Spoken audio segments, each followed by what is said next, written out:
खुदाबंद तू महान परमेश्वर है, शक्तिमान दयालु कृपालु दया दा सागर दया दी खान है खुदाबंद तेरा धन्नवाद तेरा शुक्र करते हैं। अज दे दिन दे लई समय दी छोटी बड़ी आशीष बरकत लई जो साडी जिंदगी दित्ती अज दिन भर सानू सांभ के रखिया जो अपनी हजूरी च लैके आया खुदाम शाम दे टाइम सानू दूरों नेड़े कट्टिया कीता।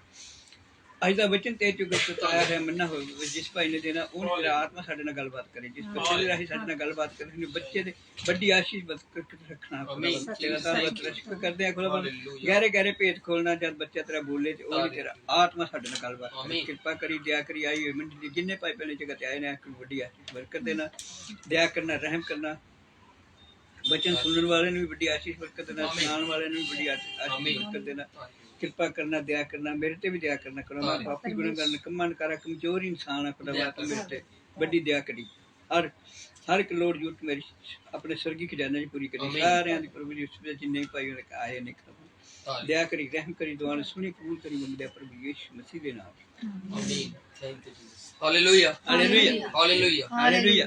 सचमुच प्रभु ने हमें बहुत ही सुंदर समय दिया है ये वाला जिस समय में हम परमेश्वर की मौजूदगी में आए हुए हैं। हालेलुया। और सचमुच प्रभु की मौजूदगी में आना कोई आम बात नहीं है, बहुत ही खास बात है। Hallelujah hallelujah. क्योंकि ये प्रभु की मौजूदगी जो है हर किसी को नसीब नहीं होती और जिनको नसीब होती है वो खुश नसीब लोग होते हैं क्योंकि प्रभु ने हमें चुना हुआ है। हालेलुया। यूहन्ना की 13 की 15 की 16 कहती है कि तुम नहीं जानते कि मैंने तुम्हें चुना हुआ है। हालेलुया। तो इसी प्रकार से हम मत्ती रचित सुसमाचार की पुस्तक को देख रहे थे और इसके हम 12वें अध्याय तक पहुंच चुके थे और इसकी हम 8 तक पढ़ भी चुके हुए थे, लेकिन हम फिर से इसको 6 को पढ़ते हैं। मत्ती 12 की 6 से फिर से पढ़ना शुरू करते हैं। हाँ जी, कोई भी पढ़ सकता है ऊंची आवाज से, हिंदी पंजाबी में किसी में पढ़ सकता है। मत्ती की अंजील उसका 12 अध्याय और उसकी 6 वाक्य से हम पढ़ते जाएंगे।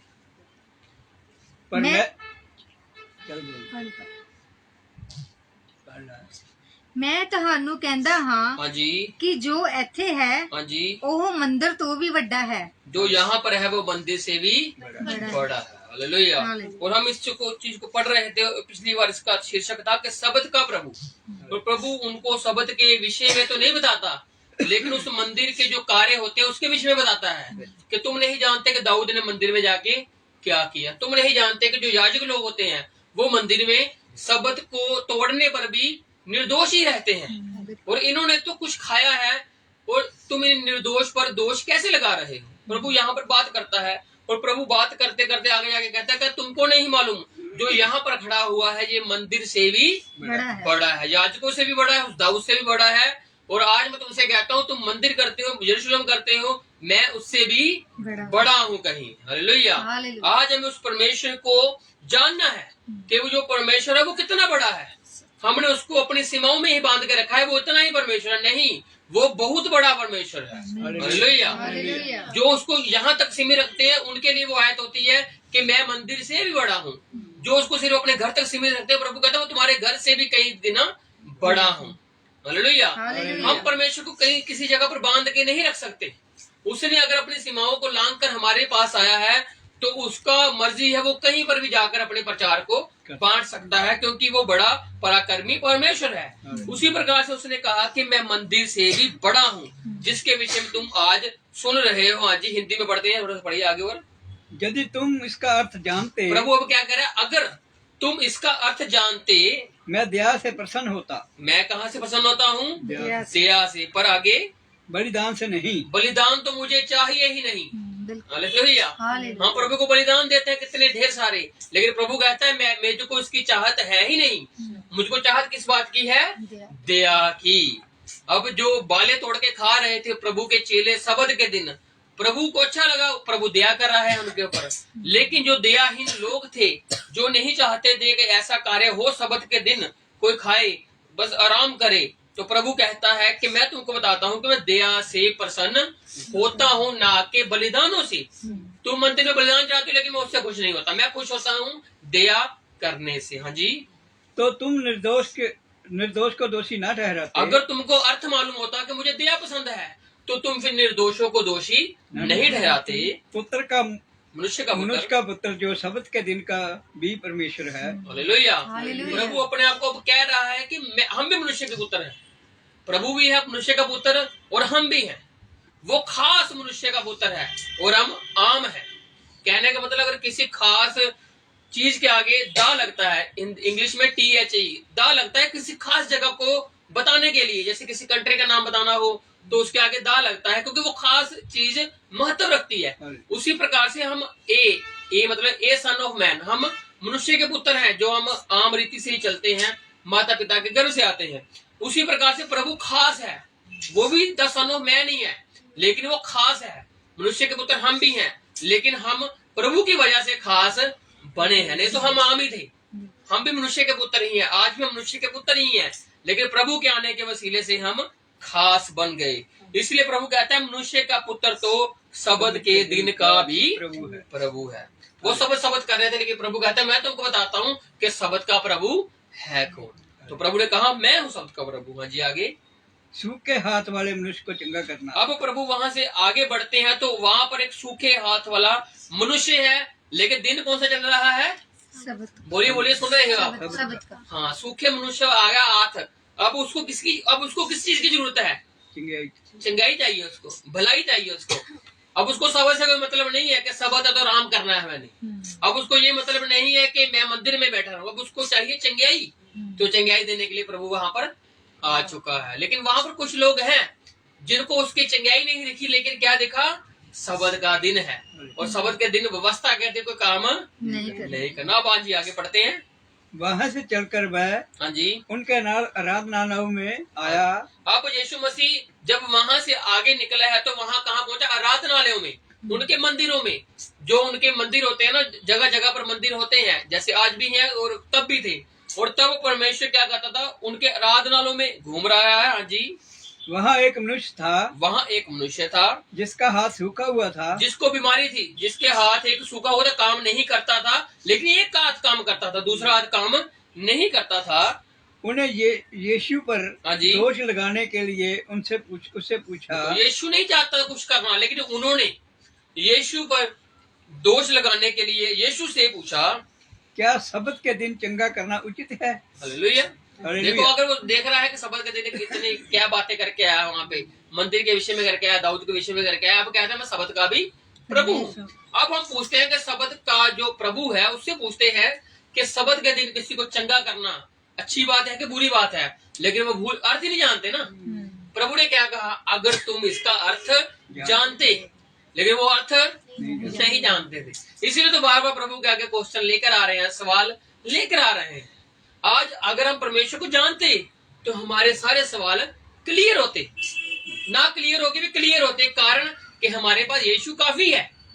हालेलुया। हमें कई सवालों के जवाब नहीं पता, लेकिन प्रभु हमारे लिए काफी है। हालेलुया। काफी लोग होते हैं जो परमेश्वर में आते हैं जिनको पढ़ना लिखना नहीं आता, लेकिन प्रभु उनकी ऐसी समझ को खोलता है, उनको सिर्फ एक ही चीज मालूम होती है कि यीशु मसीह हमारा परमेश्वर है, उसको किसी और चीज से मतलब नहीं है। हालेलुया। क्योंकि यीशु ने ही छुटकारा देना है, कोई और छुटकारा देने के लिए नहीं आने वाला। तो उसी प्रकार से प्रभु को ऊपर दोष लगाने के लिए पूछा कि बताओ कि सबत के दिन हम किसी को चंगा कर सकते हैं? हालेलुया। हाँ जी, आगे पढ़ते हैं। उसने उनसे कहा, अब यीशु ने उससे कहा, तुम में ऐसा कौन है जिसकी एक भेड़ हो हाँ जी और वह सबत के दिन गड्ढे में गिर जाए हाँ तो जी। वो उसे पकड़कर ना निकाले? अब वो परमेश्वर के आगे सवाल लेके आए हैं और प्रभु ने भी उनके आगे सवाल रख दिया। हालेलुया। अय्यूब परमेश्वर के आगे सवाल लेके आ रहा था, अय्यूब जिसके ऊपर कितनी मुश्किलें आई, लेकिन प्रभु उसके आगे सवाल लेके आया, बता फिर मैंने जो बर्फ से ऊपर से आकाश से बर्फ के ओले गिराता हूँ, बता फिर मैंने उसके भंडार कहाँ लगा रखे होंगे? मैंने जब इस आकाश को बनाया था मैंने किस मापदंड से इसकी मैंने बनाया? जब मैंने धरती की नींव रखी तो मैंने कैसे नींव रखी? लेकिन उसको कोई जवाब नहीं है। अब परमेश्वर ने जब सवाल पूछ लिया तो कहीं जवाब नहीं आने वाला है। तो परमेश्वर ने क्या कहा कि अब मुझे तुम बताओ, तुमने मुझे कहा है कि चंगा करना उचित है या नहीं, अब मैं बाद में बताऊंगा, पहले ये बताओ कि अगर तुम्हारे पास एक भेड़ हो, वो गड्ढे में गिर जाए और दिन हो सबत का, तो तुम उसको निकालने जाओगे या नहीं निकालने जाओगे? अगर वो अर्थ जानते हैं दया का तो वो जाएंगे, अगर वो अर्थ नहीं जानते तो नहीं जाने वाले, लेकिन वो जाने वाले हैं क्योंकि एक ही तो भेड़ है उनके पास। हालेलुया। जिसके पास एक ही सहारा है अपनी जिंदगी को बढ़ाने का, वो तो उसको बचाएगा, चाहे दिन कौन सा भी क्यों ना हो। जब कोई बीमार होता है, जब कोई मुश्किल और परेशानी में होता है, तब उसको कोई मालूम नहीं होता कि मुझे लोग क्या कह रहे हैं, मेरी दुनिया मेरे बारे में क्या सोचने वाली है। उसको तो सिर्फ चंगाई चाहिए, उसको सिर्फ भलाई चाहिए। क्यों? क्योंकि उसको मालूम है मैं तंग हो चुका हूँ मुश्किलों मुसीबतों से, अब मुझे छुटकारा चाहिए ही चाहिए। फिर वो दुनिया की परवाह नहीं करता है।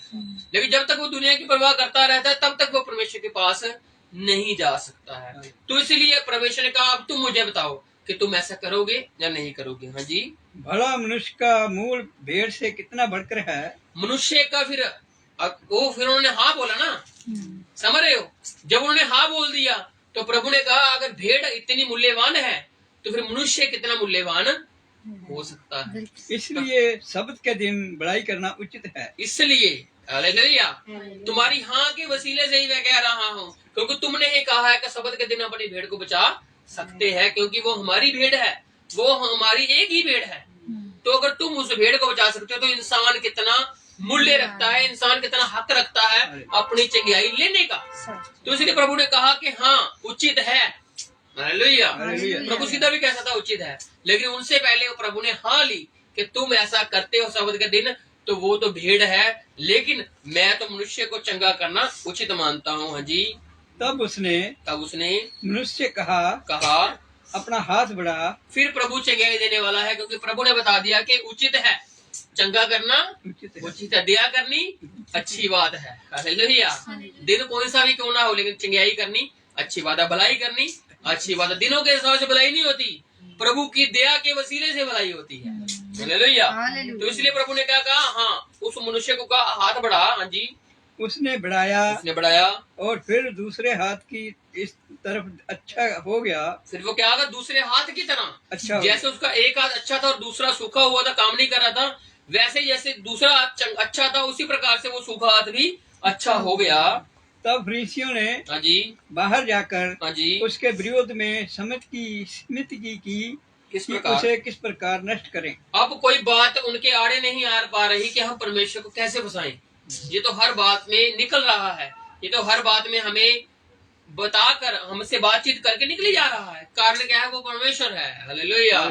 हम परमेश्वर के साथ किसी बातचीत में जीत नहीं सकते हैं।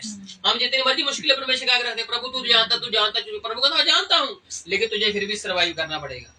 हालेलुया। तुझे फिर भी इनमें से निकलना ही पड़ेगा, क्योंकि तुमने ही तंग मार्ग कुछ खुद चुना है। प्रभु ने दो मार्ग रखे ना, एक तंग और एक खुला मार्ग। और हमने क्या डिसाइड किया कि हम तंग मार्ग की तरफ जाएंगे, क्योंकि आगे जाकर ये खुला हो जाएगा।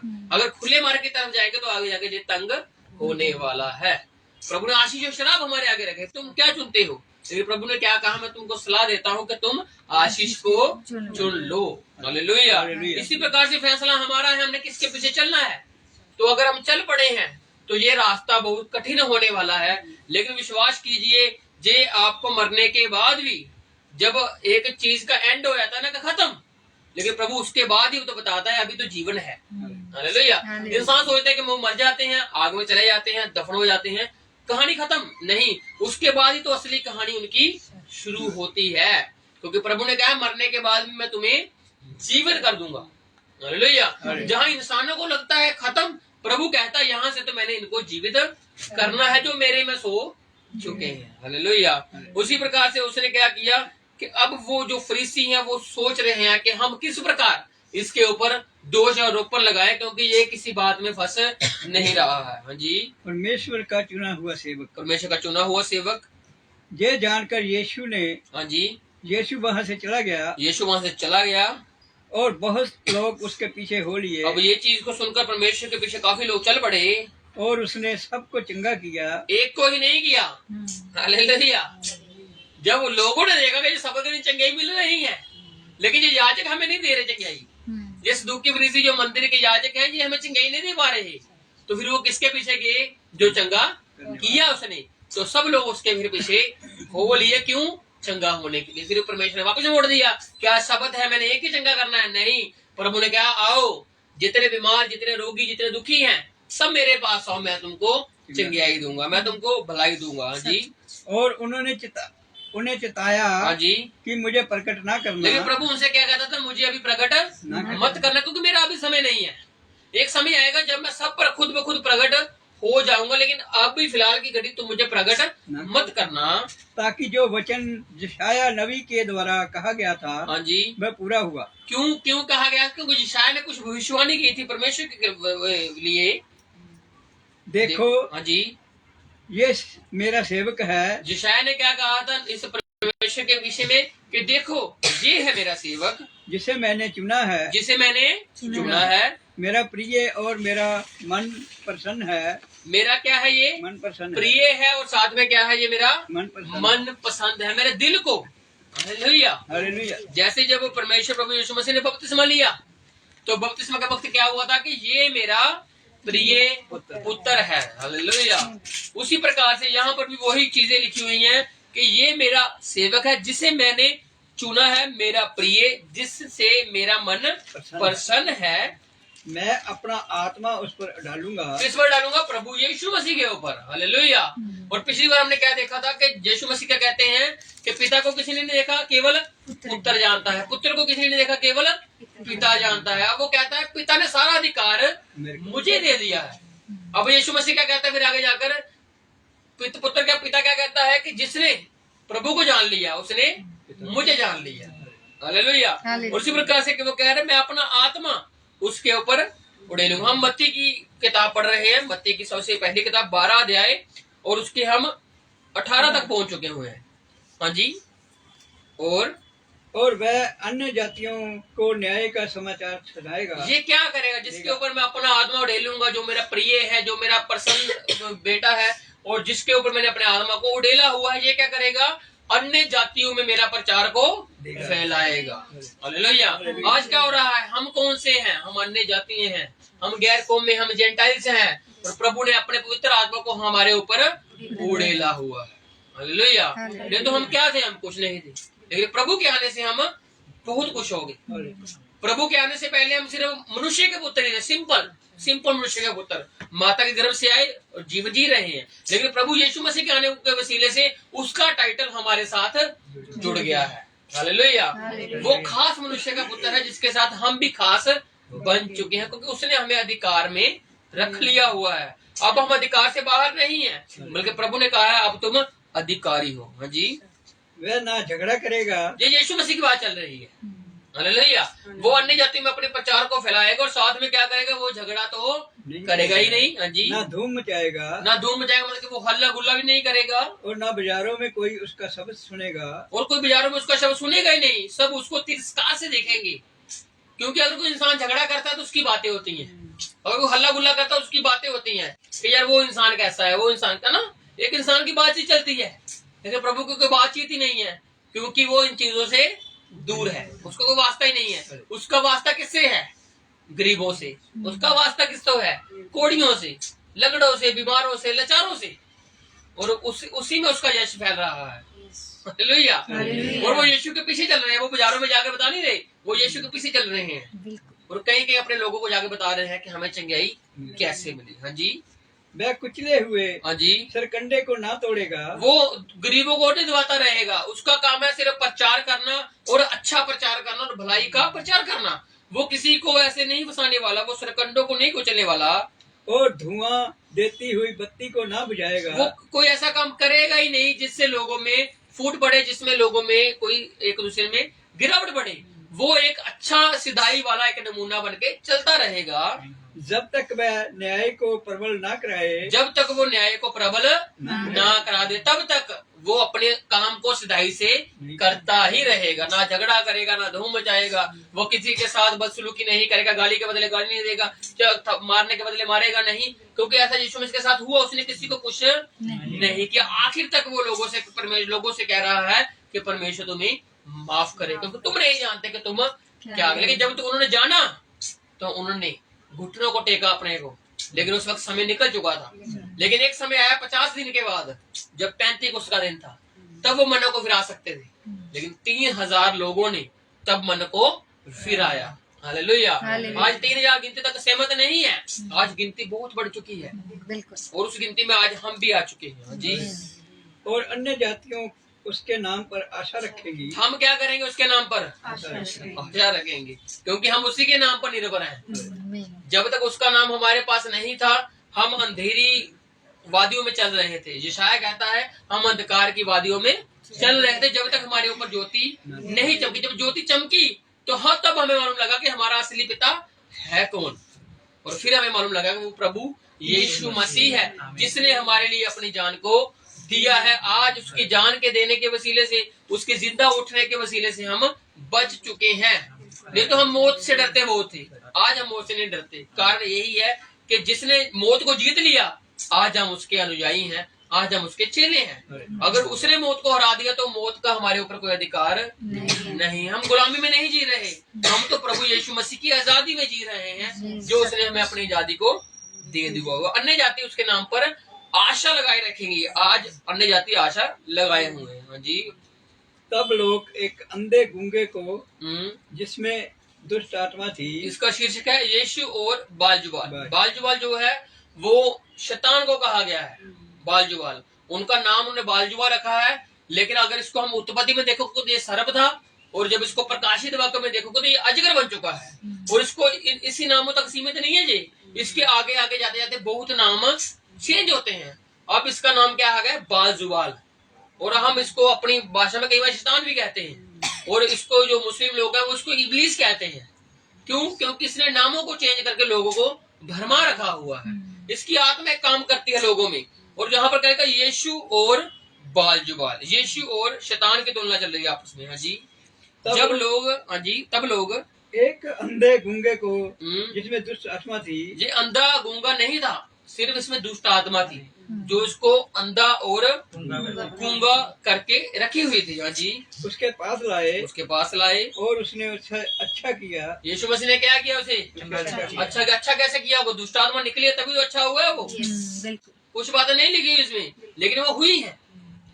एक यीशु मसीह एक गदरेनियों देश में जाता है, वहां एक इंसान में कितनी दुष्ट आत्माएं होती हैं। एक नहीं, लश्कर होता है। कैसे मालूम होता है? लिखा हुआ है कि हम बहुत हैं, हम सेना हैं, और सेना की एक टुकड़ी देखी जाए तो हजारों में गिनती होती है उसकी। तो उसी प्रकार से इसमें एक दुष्ट आत्मा है जिसने उसको तंग किया हुआ है, अंधा और गूंगा, है ना, अंधे और गूंगे की जिसमें दुष्ट आत्मा थी। और जब यीशु के पास है तो यीशु ने उसको क्या किया? चंगा किया, अच्छा कर दिया। और हाँ जी, क्या हुआ? और वह बोलने और देखने लगा। अब वो क्या होने लगा? बोलने भी लगा और देखने भी लगा। क्यों? क्योंकि यीशु ने उसे चंगा कर दिया है। हालेलुया। कई बार कई चीजें होती हैं जो हमें ऐसी चीजें करती हैं। आज जो परमेश्वर को नहीं जानते वो अंधे भी है, बहरे भी है, गूंगे भी है, क्योंकि वो परमेश्वर का नाम नहीं ले पा रहे। उनमें भी कहीं ना कहीं वही चीज है जो इस इंसान में थी। परमेश्वर ने कहा ना, मुर्दों को मुर्दे दफनाने दे। अब ये नहीं कि हम अपने माता पिता को जब उनकी डेथ हो जाए तो उनको ना दफनाएं, वैसी बात नहीं कही प्रभु ने एक उदाहरण दी कि वो चीज क्या है।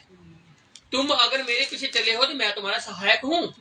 अब तुम जिसको अपने से ज्यादा प्रेफरेंस दोगे, मेरे से ज्यादा प्रेफरेंस, ज्यादा उसको महत्ता दोगे, तो फिर तुम मुर्दा हो। क्योंकि यीशु मसीह के पीछे चलने के बाद आपको लोगों में संसारिक काम करने हैं, लेकिन वो महत्वपूर्ण नहीं है परमेश्वर से ज्यादा। प्रभु ही है हमसे ज्यादा महत्व।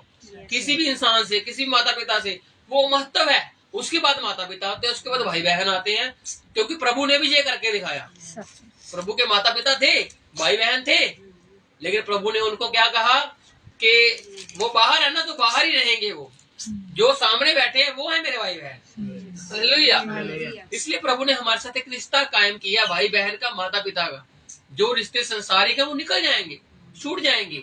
एक दिन हम धरती से चले जाएंगे तो वो रिश्ते खत्म हो जाएंगे ना, लेकिन प्रभु का ही असली रिश्ता है जो हमें वहां पर मिलने वाला है। तो इसलिए उसने क्या किया, उस अंधे और गूंगे को जब दुष्ट आत्मा निकली तो वो बोलने भी लगा, वो देखने भी लगा। हाँ जी।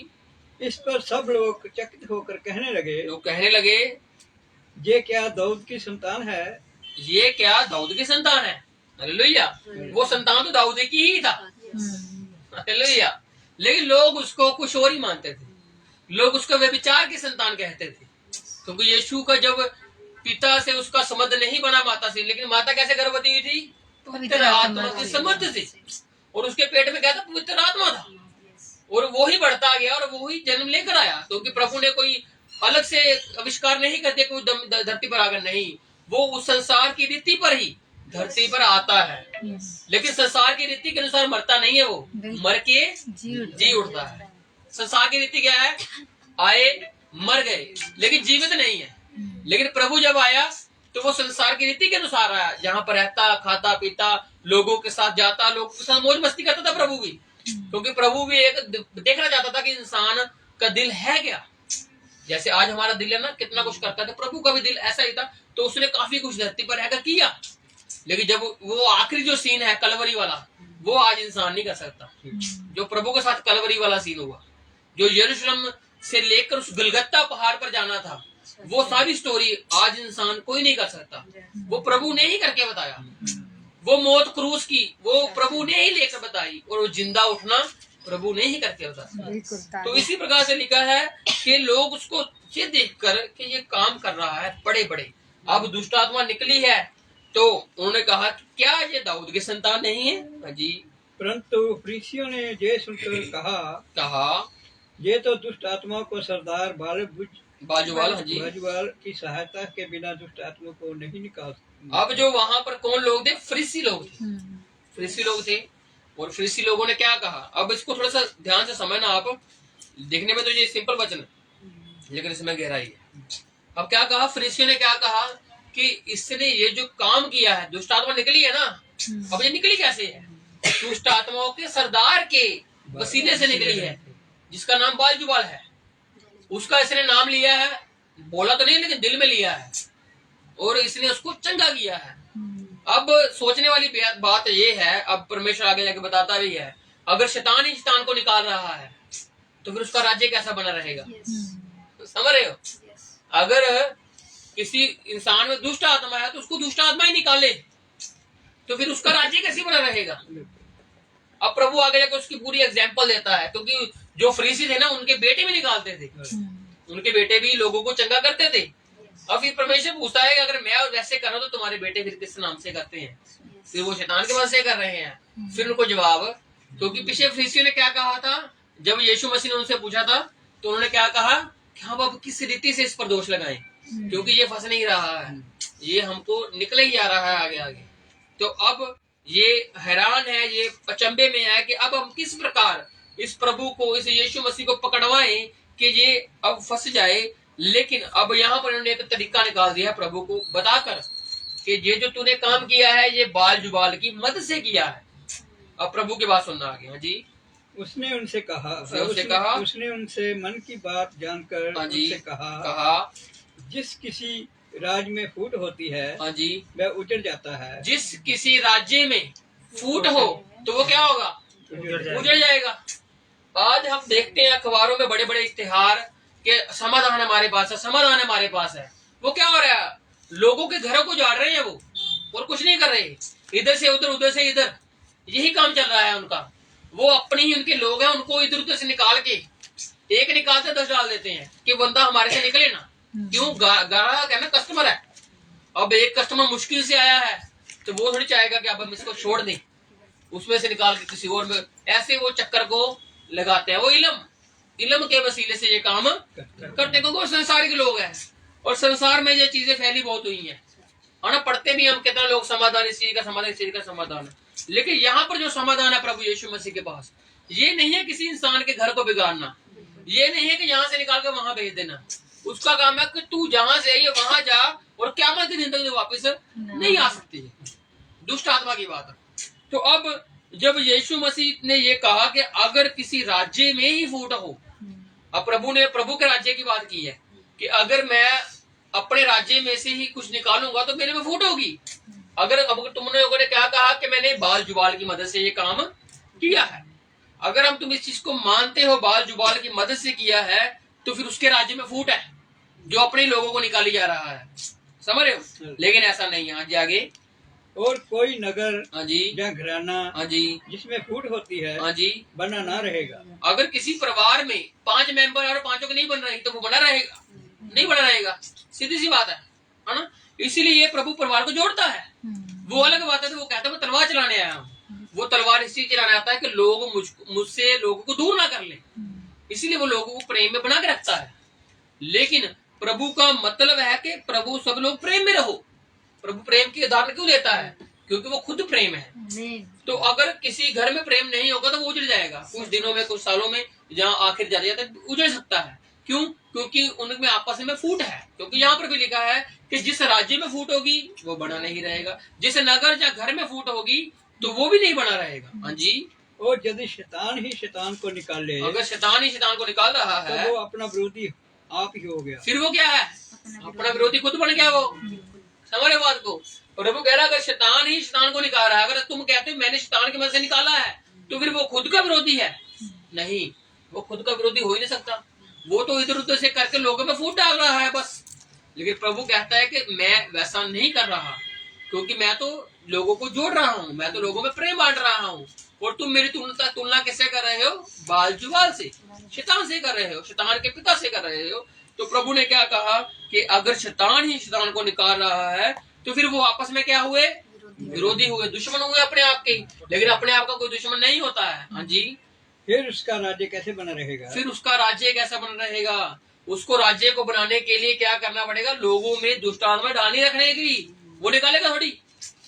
अगर किसी इंसान में दुष्ट आत्मा तो वो निकालेगा थोड़ी, वो इधर उधर कन्वर्ट करेगा, इधर उधर फिराएगा उसको, लेकिन वो निकाल के भगा थोड़ी देगा। है ना? ऐसा ही है ना? तो फिर अगर ऐसा होगा तो क्या होगा? फूट बढ़ जाएगी। हाँ जी, आगे। भला यदि मैं शैतान की सहायता से दुष्ट आत्मा को निकालता हूँ, अगर प्रभु कहता है चलो ठीक है मान लेते हैं, अगर मैं शैतान की मदद से दुष्ट आत्मा को निकालता हूँ तो तुम्हारे वंश उसकी सहायता से निकालते हैं। फिर जो तुम्हारा वंश है, जो तुम्हारे बेटे हैं, फिर वो किसकी सहायता से? तुमने मुझको तो कह दिया, चलो मैं मान लेता हूँ, क्योंकि लोग मुझ पर दोष लगा रहे हैं, प्रभु कहता मैं सह लूंगा, कोई बात नहीं। अगर यही दोष तुम्हारे बेटे के ऊपर लगे तो फिर तुम्हारा क्या हाल होगा? तुम तो तिलमिला जाओगे, तुम तो गुस्से में आ जाओगे। क्या पता 4-5 चांटे भी लगा दो, क्या पता 4-5 गाली भी दे दो। क्यों? क्योंकि आज इंसान की क्षमता इतनी रह चुकी है, अगर लोगों को बारे में तो बहुत कुछ बोलेंगे, लेकिन खुद अपने बारे में बात आएगी तो वो तिलमिला जाते हैं। कारण यही है कि सुनने की क्षमता नहीं रहा। प्रभु उनको बता रहा है कि ठीक है, मैंने दुष्ट आत्माओं की मदद से निकाली है, चलो मैं मानता हूँ, लेकिन अब जब तुम्हारे बेटों की बात है, मैंने उनको भी देखा है निकालते हुए, फिर वो किसकी मदद से निकाल रहे हैं? हाँ जी। इसलिए तुम्हारा न्याय करेंगे। इसलिए फिर कौन करेंगे न्याय? तुम्हारे बेटे ही करेंगे। समझ रहे हो बात को?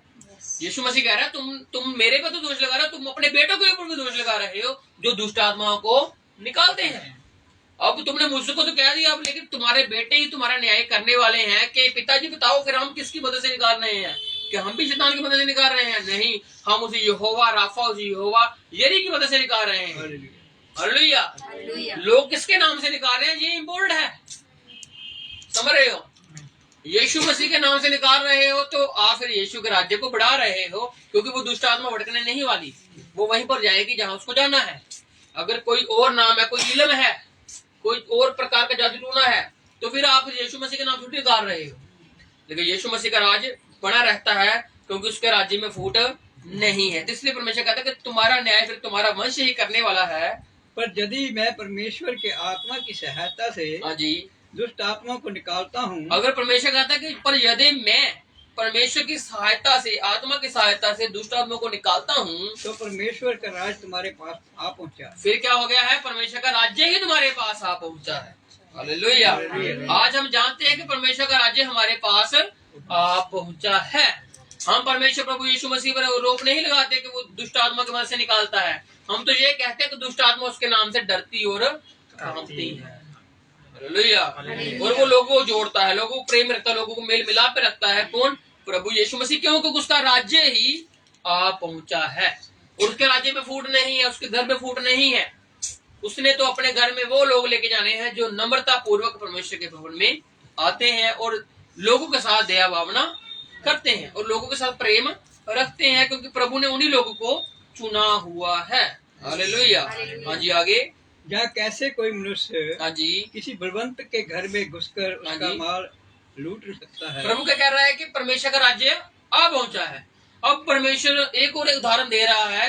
अगर किसी इंसान को चोरी करनी है और जो अगला इंसान है वो ताकतवर है उससे, अगर कोई इंसान चोरी करता है तो वो सोचता है ना अगले बंदे के बारे में कि यार वो कैसा है, उसके घर में जाऊंगा, मुझे पकड़ लिया तो मुझे मार दे। वो सब प्लानिंग करके जाता है। तब वो कह रहा है अगर कोई इंसान ताकतवर है और किसी चोर ने उसके घर में चोरी करनी है तो वो पहले क्या करेगा? पहले चोरी करेगा नहीं, पहले उस इंसान को पकड़ेगा, उसको हाथों से बांधेगा, पाँव से बांधेगा, उसके मुंह को बंद करेगा कि उसके ऊपर कोई वो हमला ना कर दे उससे पहले, क्योंकि चोर कमजोर है लेकिन वो बंदा तगड़ा है। तो इसी प्रकार से प्रभु क्या कर रहा है, अगर किसी बलवंत के घर में घुसकर कोई मनुष्य घुसकर उसका माल लूट सकता है, जब तक कि पहले उस मनुष्य बलवंत को ना बांध ले, जब तक वो उस मनुष्य को बांध ना ले तब तक वो उसको लूटता नहीं है। प्रभु कहता है अब मैं जब शैतान को निकाल रहा हूं, क्यों? क्योंकि उसका निकलना तो अवश्य है ही, अब उसको पकड़ूंगा, बांधूंगा, तभी तो क्या होगा, मैं अपने लोगों की रूहों को बचा सकता हूँ। ये लूटने की बात है लेकिन प्रभु की बचाने की बात है। अब प्रभु बचा ही रहा है लोगों को, लेकिन शैतान लोगों को लूट रहा है, लोगों की जिंदगी को तबाह कर रहा है, किसी न किसी चीज में किसी न किसी इंसान को फंसाया हुआ है कि वो उस चीज से निकल ना पाए। आज का दौर तो इतना फास्ट हो चुका है कि इंसान किसी की बात सुन नहीं सकता है, लेकिन धन्य है वो इंसान जो प्रभु की बातों को, इंसान की बातें मत सुनिए लेकिन प्रभु की बात को जरूर सुनिए। हालेलुया। जिसमें जीवन है सिर्फ उसी को सुनिए। इसलिए प्रभु कहता है कि वो उसको लूटने के लिए उसको पहले बांधेगा, हाँ जी, तब वह उसका घर लूट लेगा, फिर ही वह उसका घर लूट सकता है। जो मेरे साथ नहीं है, हाँ जी, वो मेरे विरोध में है। अब प्रभु क्या कहता है, जो मेरे साथ ही नहीं है तो फिर वो क्या है, मेरे विरोध में है। वो फिर विरोध में है। अब वो चाह कर भी मेरे साथ नहीं आ सकता क्योंकि उसने मुझको स्वीकार किया ही नहीं है। और जितने इंसान प्रभु को नहीं मानते वो सभी मसीह विरोधी हैं। हम सिर्फ एक एंटी क्राइस्ट की बात करते हैं कि सिर्फ एक ही मसीह विरोधी है, नहीं, सारा संसार मसीह विरोधी है जो प्रभु को मानता ही नहीं है।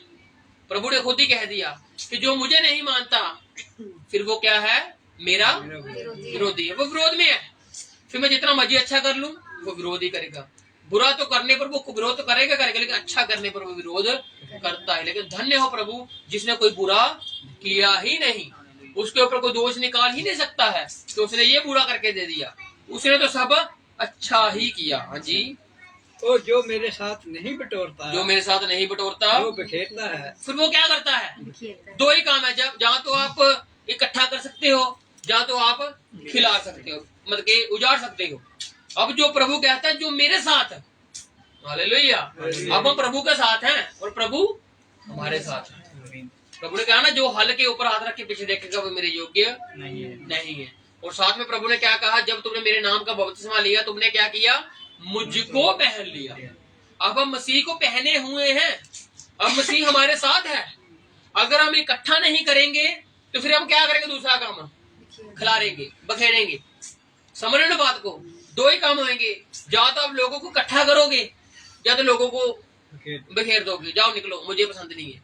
ऐसी बात नहीं होगी, दो ही, या तो लोगों को इकट्ठा करके रखोगे कि प्रभु हमारे साथ है, हम प्रभु के साथ है। प्रभु ने क्या कहा, एकता में रहो, यूनिटी में, यूनिटी मतलब समझते हो ना आप, एकाग्रता में, एकता में रहिए, क्योंकि इसमें बहुत पावर है।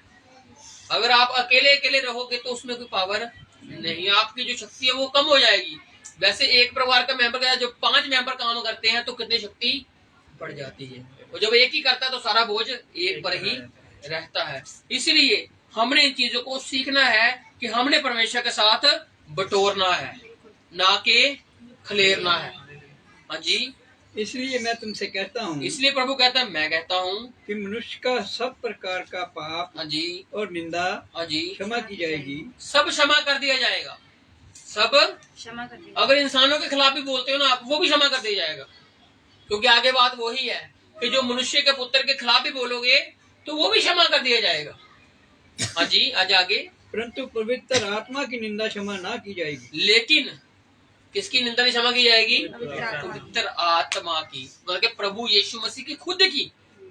इंसानों की निंदा करोगे तो प्रभु माफ कर देगा, क्योंकि आप माफी मांग लोगे, पश्चाताप कर लोगे, आप घुटने टेक कर लोग परमेश्वर से कहोगे प्रभु मुझे माफ कर, और प्रभु माफ करेगा। प्रभु ने खुद लोगों को कितनों को माफ कर दिया।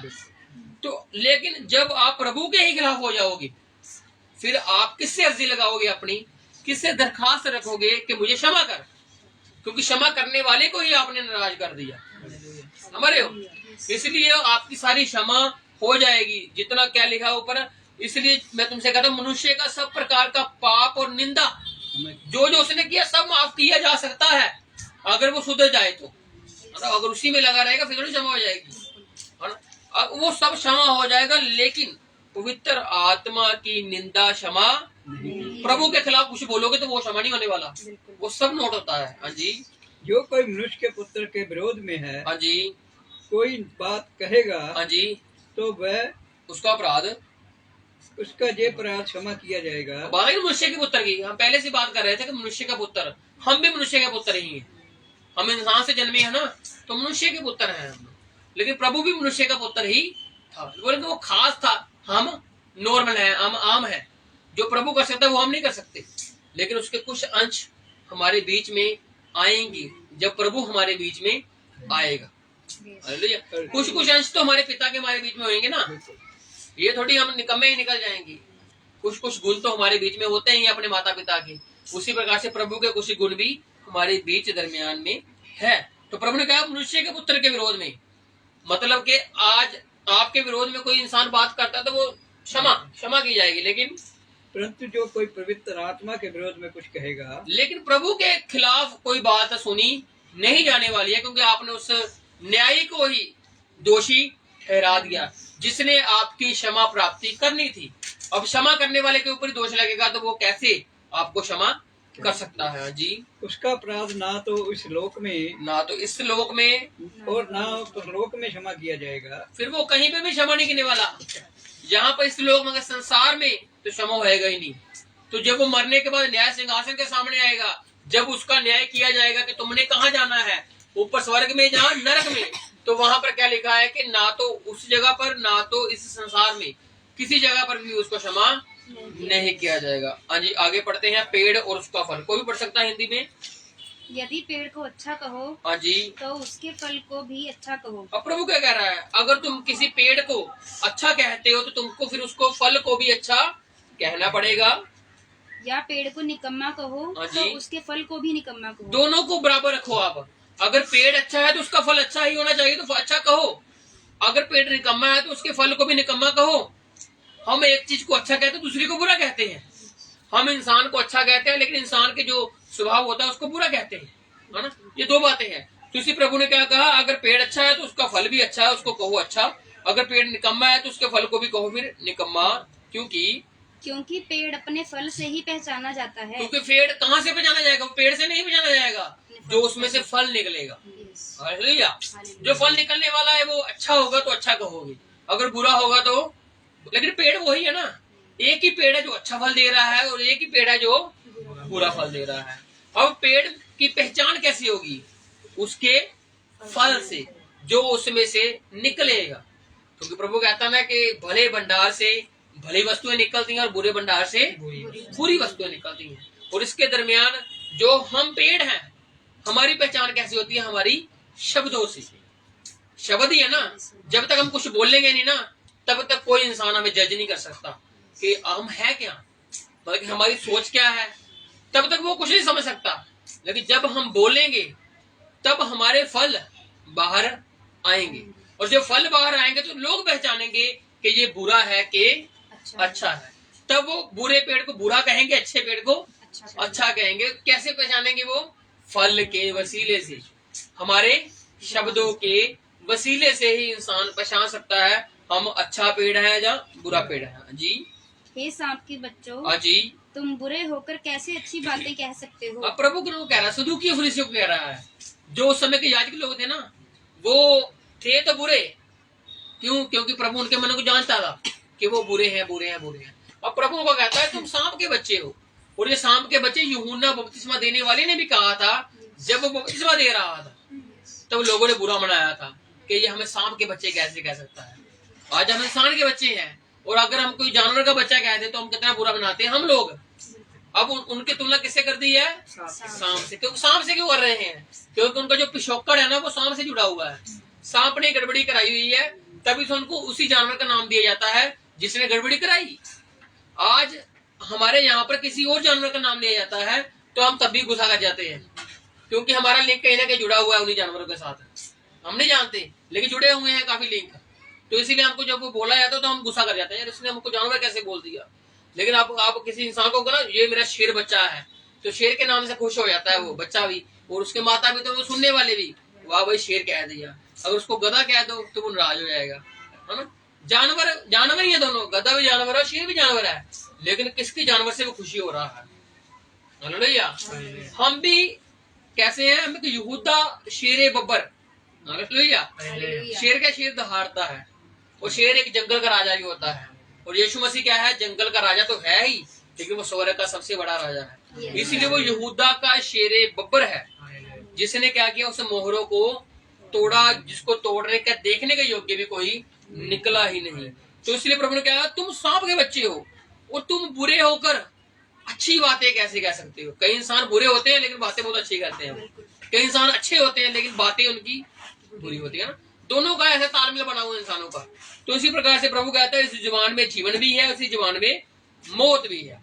इसी के भाव से ही तुम जीवन को पा सकते हो, इसी के भाव से तुम अपने पूरे शरीर पर कलंक भी लगा सकते हो। वैसे प्रभु कहता है, सांप के बच्चों, तुम बुरे होकर अच्छी बातें कैसे कह सकते हो, क्योंकि जो मन से भरा है वही मुंह पर आता है। क्योंकि जो दिल में भरा है वही मुंह पर आएगा। लेकिन उनके दिल में बुराई थी, लेकिन मुंह के ऊपर अच्छाई, मुंह पर अच्छाई लेकर आए, लेकिन दिल में क्या है, बुराई। अब वो अच्छी बातें कहकर लोगों को तो गुमराह कर रहे हैं, लेकिन प्रभु को गुमराह कैसे कर सकते हैं। प्रभु तो दिल को भी जानता है। हालेलुया। इसलिए प्रभु ने, पेड़ बुरा था लेकिन उसके फल अच्छे दे रहे थे वो, लेकिन प्रभु ने उनको ताड़ा कि तुम सांप के बच्चे हो, तुम अच्छी बातें कैसे कह सकते हो, और तुम्हारे मन में क्या भरा हुआ है, बुराई भरी हुई है। और जिसके मन में जो भरा होता है वो दिल पर आता है, लेकिन तुम्हारे मन में बुराई, लेकिन तुम्हारे दिल, मुंह के ऊपर, जुबानों के ऊपर अच्छी बातें आ रही हैं। जी। भला मनुष्य मन के भले भंडार से भली बातें निकालता है। जो भला है वो मनुष्य क्या करता है, भले भंडार से भली ही बातें निकाल देगा, और बुरा मनुष्य बुरे भंडार से बुरी बातें निकालता है। अब ये दिल हमारा भंडार है। ये दिल जो है एक हमारा भंडार है, ये स्टोरेज है एक, जो हम खाते हैं, हमारी खा जाता है, पेट में जाता है। उसी प्रकार से जो हम सुनते हैं, देखते हैं, जो भी करते हैं, वो दिल में भी जाता है ना। जो दिल में हम कई बातें दिल में रखते हैं, कई बातें पेट में भी रखते हैं। पेट वाली बातें तो कुछ फायदा नहीं बनने वाला, लेकिन जो दिल में जाती है, वो जुबान पर आती है, वो दिमाग में जाती है, वो ही पूरी बॉडी को कंट्रोल करती है ना। तो ये एक हमारा भंडार है, और इस भंडार को जांचिए, इस भंडार को परखिए कि आपने इस भंडार में रखा क्या हुआ है। जब हम खाते देख रहे हैं प्लेट में कि हमारे खाने में क्या है ना, अच्छी चीज होती है तो हम अच्छा कहते हैं कि ये हमारे पेट को अच्छा रखेगा, ये अच्छी चीजें हैं। और हम उसी प्रकार से अपने खाने को तोलते हैं। उसी प्रकार से जब हम किसी की चीज को सुनते हैं, किसी बात को देखते हैं, सुनते हैं, तो उसमें से भी चुनावट किया कीजिए कि ये बातें हमारे दिल में रहेंगी तो हमने किन बातों को लेना है अपने दिल में। इसलिए अच्छी बातों को सुना कीजिए, अच्छी बातों को लिया कीजिए, और जो अच्छी बातें उनको ले लीजिए, जो बुरी बातें उनको छोड़ दीजिए, क्योंकि बुरी बातें कोई काम नहीं आने वाली, अच्छी बातें काम आने वाली है। इसलिए भंडार में अच्छी बातें रखो। जी। और मैं तुमसे कहता हूँ कि जो जो निकम्मी बातें मनुष्य कहेंगे, हाँ जी, न्याय के दिन वे हर एक बात का लेखा देंगे। वो क्या करेंगे, फिर इसका लेखा देंगे। इसलिए याकूब की पत्री जुबान के विषय में बहुत कुछ कहती है। इसलिए क्या लिखा हुआ है कि जो जो मनुष्य निकम्मी बातें कहता है वो न्याय के दिन उसका लेखा देंगे। इसलिए निकम्मी बातें छोड़ दीजिए, क्योंकि इसका लेखा देना पड़ेगा हमें, और अच्छी बातें कीजिए क्योंकि उसका भी लेखा देना पड़ेगा। समझ रहे हो ना, अच्छी का भी देना पड़ेगा और निकम्मी का भी देना, दोनों का देना पड़ेगा। लेकिन जो अच्छी बातें उनके लिए हमें मालूम है कि सब अच्छा होगा, लेकिन बुरी के लिए क्या होगा वो कभी सोचा ही नहीं हमने। किसी दिन सोचिए, किसी दिन मनन कीजिए अपनी उन बातों पर जो आपने जाने अनजाने में बोली है।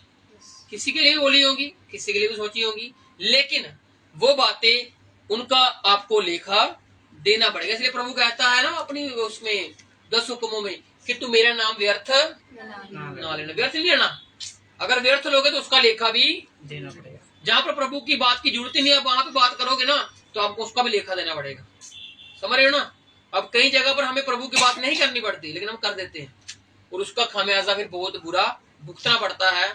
कैसे प्रभु की बुराई और होती है, समझ रहे हो ना। बात नहीं कर लेकिन हो जाती है, तो वहां पर क्या होता है, प्रभु को और निंदा जाता है, प्रभु को पूरा बुरा जाता है, क्योंकि हम वैसे निपुण नहीं है जैसे हमें निपुण होना चाहिए बोलने में।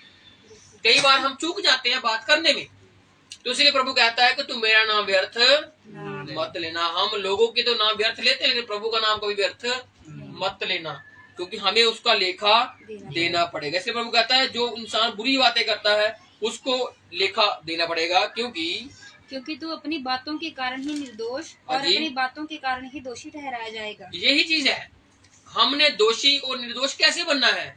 अपनी बातों के करके। Hallelujah.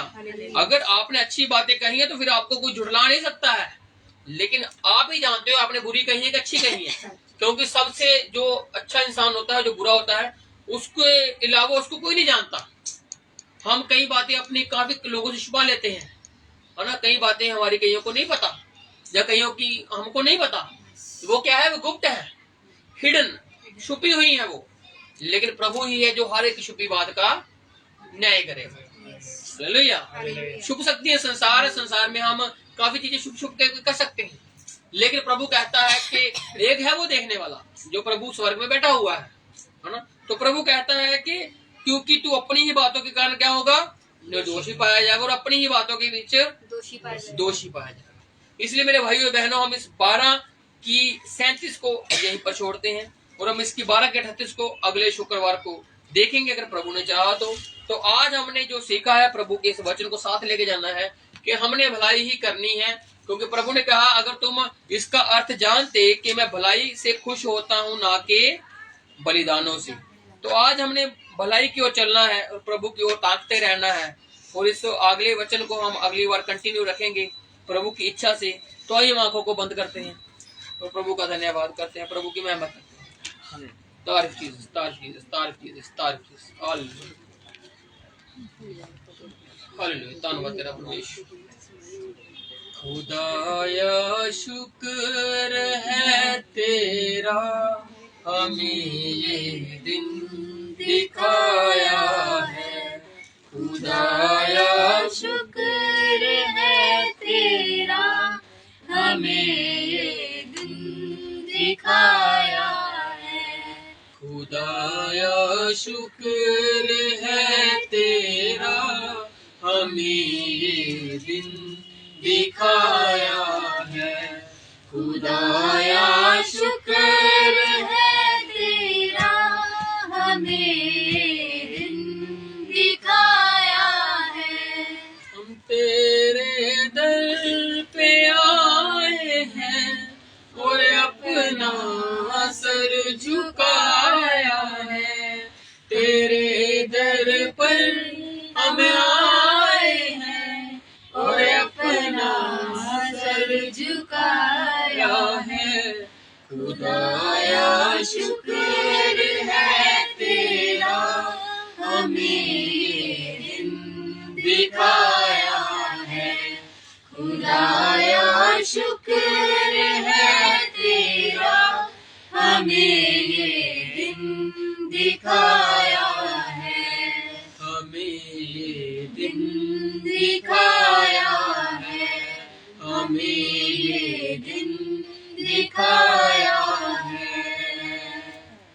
Hallelujah, hallelujah, hallelujah, hallelujah. तो आंखों को बंद करते स्वर्गीय प्रार्थना में चलते हैं।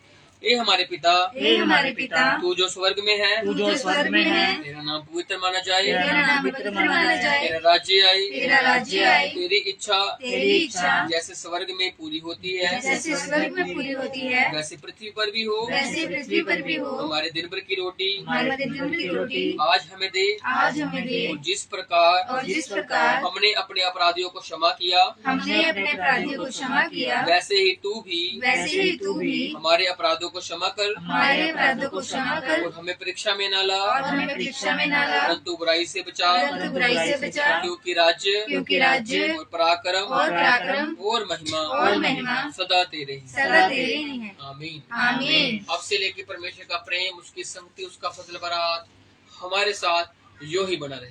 आमीन। आमीन।